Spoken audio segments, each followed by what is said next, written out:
मंत्रोच्चार करून कॅन्सर बरा करणाऱ्या एका कथित महाराजाच्या रील तुमच्याही फीडवरती कधीतरी आल्याच असतील। याच कथित गडगे भोंदू बाबाला आता पोलिसांनी बेड्या ठोकलाय। नक्की विषय काय सांगतो।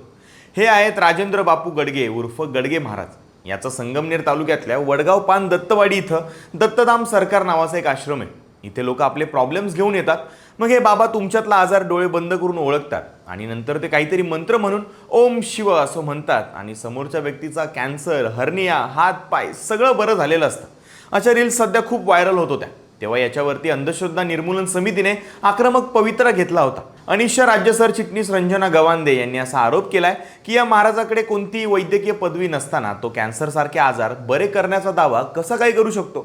हा प्रकार जादूटोणा विरोधी कायदा, IT ऍक्ट आणि ड्रग्ज अँड मॅजिक रेमेडीज ऍक्टच्या अंतर्गत गुन्हा आहे। या गुन्ह्याचं एक पत्र अनिसने जिल्हाधिकाऱ्यांना सुद्धा दिलं होतं। त्याच फिर्यादीवरून संगमनेर पोलिसांनी धाड टाकली। मुख्य आरोपी राजेंद्र गडगे आणि त्याला मदत करणारा मधुकर शिंदे या दोघांना अटक करण्यात आली। त्यांची मुलगी ज्ञानेश्वरी गडगे आणि डॉक्टर मोहन पुरी यांच्यासह 5 जणांवरती गुन्हे सुद्धा दाखल झालेत। खरं तर आजार हे मंत्राने बरे झाले असते तर सगळेच लोक अशा बाबांकडे गेले असते। डॉक्टरांची काहीच गरज पडली नसती। असो, पण या गडगे महाराजाच्या दत्तधाम सरकारमध्ये अजून काय काय भयंकर प्रकार चालायचे त्याचा एक सविस्तर व्हिडिओ 3 दिवसापूर्वीच लगावबत्तीने केलाय। तो तुम्ही चॅनलवरती जाऊन बघू शकता। पोलिसांनी क्विक मोड ॲक्शनमध्ये येत या भोंदू बाबाला केलेल्या अटकेबद्दल तुमचं काय मत आहे कमेंटमध्ये नक्की सांगा आणि अशा भोंदूगिरीपासून लांब राहा, सुरक्षित राहा आणि लगावबत्तीला फॉलो करा।